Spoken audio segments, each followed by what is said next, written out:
Across the line they go. Let's nip down to the pits. Louise is with Gordon Shepherd. Gordon, how are you feeling about that one? I can imagine. Again, don't think it needs to happen. You know, Matt had gone up the inside late, had given him loads of room, and he just sideswiped across the front of the car on the exit of the corner, and obviously massive damage. So, you know, there's easily room enough for 2 cars to go abreast round there.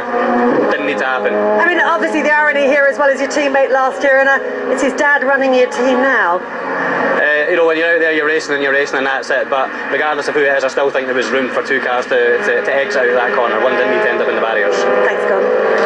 Thanks, Louise. Well, we've got some good goals. Off goes Stockton. Same place, but a bit earlier on. Straight into the cornfield. And, well, I don't know quite where he's going. Well, Chris Stockers is exploring all the areas that Croft has got to offer. He's been straight line the chicane and now locked up the brakes. Somebody else one of the Jordans. Yeah, I think it's Andrew Jordan off. Yep, it is Andrew Jordan who's been off, and he was up into, where was he, 9th? He was up in 9th place, but he's had an off and he's now got back on again. Take a look at this through the fast Jim Clark S's. Whoa! We've seen his car control, but he... Well, we saw Andrew repeatedly going through Church at Thruxton sideways, and his car control just lost a bit there. Well, that was just too deep into the corner there, Stockton, and well, you'd have to, as I say, go back to the pits again to get rid of the grass. But at the moment, there's 1, 2, 3 BMWs in the top 5, so they're going strongly. Stephen Kane has the fastest lap. He's the second of the 2 white BMWs in 5th place. Looking back from Fabrizio Giovanni and Stephen Kane, so you're riding on board the 4th place car, the championship leader, the Italian Giovanni, looking back at the Irishman Stephen Kane, who's determined to try and get past. But the BMWs, we do know, struggle a bit when conditions are half and half. Oh, look at that, Giovanni actually running on the grass on the exit of the tight chicane there, but managing to keep it going in a straight line. Now down towards Tower, where we've seen so many cars off today, and Kane under a bit of pressure himself there from Mike Jordan, Adam Jones, and then Jason Plato through. Plato now in 8th place, also Cole in 9th, Jackson in 10th position in the points, but can they move up from there? That's the question. Yeah, I alluded to this at the start of the race, that conditions would change and certain cars would be quick at the beginning and slower at the end, and it looks like the BMWs are starting to struggle a little bit. The front wheel drive cars may be coming to their own. Yeah, that's something to keep an eye on. It could put Turkington, the race leader, under pressure. It could put the other BMWs under some pressure too, but for the moment it's still Turkington leading in the Team RAC car, the VXR machine of Matt Neal running in 2nd place. Rob Collard, there's Michael Jordan running in 6th place, so Dad is well up at the moment, 6th place. Son Andrew down in 12th after that frightening moment a lap or so ago. He's done a lot of rallycross here as Andrew Jordan. I think he was practicing his rallycross techniques and getting that car pointing in the right direction again, but he managed to do it. He's in 12th. Further down the order, Tom Chilton's still running, but he's down in 14th place, just ahead of Stephen Jelly. Across the line they go. That's 6 laps completed. It's now a 16-lap race because of that 1 lap behind safety car. And Collard's still pushing very hard behind Matt Neal, but clearly struggling to find a place that he can get through. Plato, meanwhile, is up to 8, but he's got Matt Jackson behind him. Look at the difference in line there. Matt Jackson much tighter on the exit there. So Matt Jackson really looking to try and pick up the places here. He's going up against Jason Plato. That could be an interesting confrontation.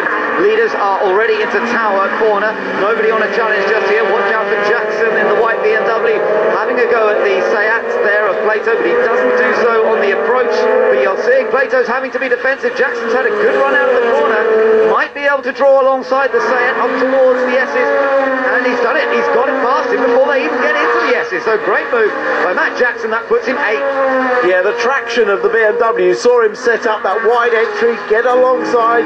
Here we go. He gets alongside very early, hard on the power, and the fact he can get on the throttle flat earlier, just a split second before Plato, is enough to carry his momentum through and past. Neither car carrying ballast, so both in good shape there, and Jackson moving up the order. He'll have to go after Adam Jones next to try and gain another position. There's the battle for second.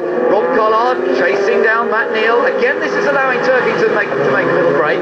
Safety car obviously closed up the lead that he had earlier in this race, but he has managed to ease it out out again. It was 0.8 of a second the last time they went over the line, and this time as they crossed the line, well, that's actually much the same, so he's not opened it up any more than it was previous lap. No, it's certainly not a comfortable lead of any description, is it? He hasn't got to defend his line anywhere, but he can't afford to make the slightest mistake.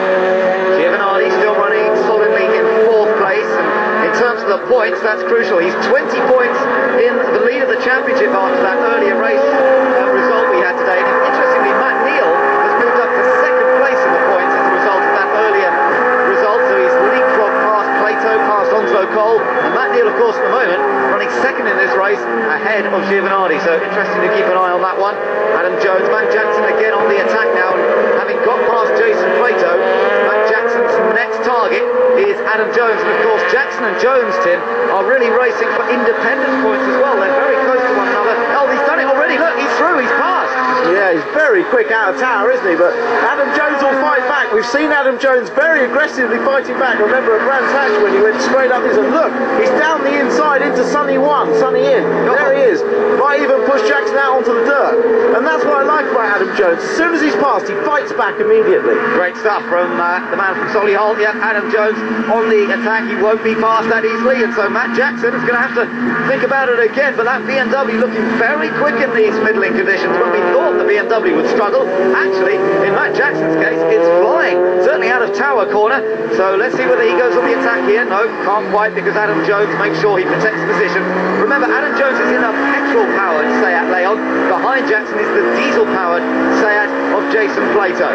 Yeah, Plato will be looking for some opportunist move here, I'm sure, but clearly Jackson's car, they got the dampers, the setup very, very good for these conditions. He won't get around the outsider. Now watch, he'll try and cut to the inside here. He's got very good traction. He takes a tight line. That's Plato and Onslow, no, Darren Turner and Onslow Cole side by side. Yeah, this is... And there we go. That inside line's worked for Jackson. Yeah, you said it would work, and it did. So great line from Matt Jackson, and that does put him back into 7th place, and that, well, it'd be useful points in the independence, but the independence class at the moment being led by race leader Colin Turkington. Good little race going on further up the order too. Jason Plato in deep, Taryn Turner under pressure from Onslow Cole, and it's Turkington, Neal and Pollard. Top 3 very close, then Kane, Giovinazzi. Has Kane got past Giovinazzi? Let's just check that when we look back at that next little group. I want to see whether the other BMW is ahead. We've certainly got still Colin Turkington leading this race.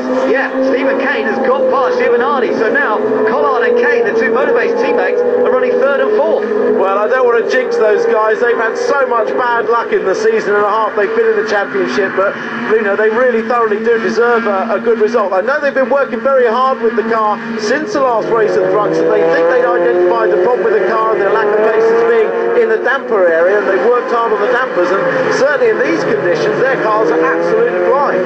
Yeah, good stuff. So Turkington, still our race leader, comes across the line to complete 9 laps this time, on to lap 10 out of 16, and he's got a useful little advantage, 3/4 of a second. This is how Stephen Kane was able to get past Giovinazzi. Let's just see, it was down through those first couple of corners, was it?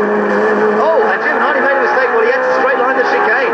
Yeah, Jackson was already alongside him, so he had to take the Stockton line and go round, because if you try to go side by side, you're straight into that pile of tyres and massive damage. So Rob Collard runs 3rd, his teammate Stephen Kane is 4th. Big difference in experience between the two of them. Collard vastly experienced, of course, in touring cars. Stephen Kane in his first ever season in the British Touring Car Championship. There is Rob Collard then, as you say, Tim, a bit of a star. Oh, and Kane's run a bit wide. He's managed to just hold it. My goodness, has he kept the momentum? That's the question. I think he might have got away with it.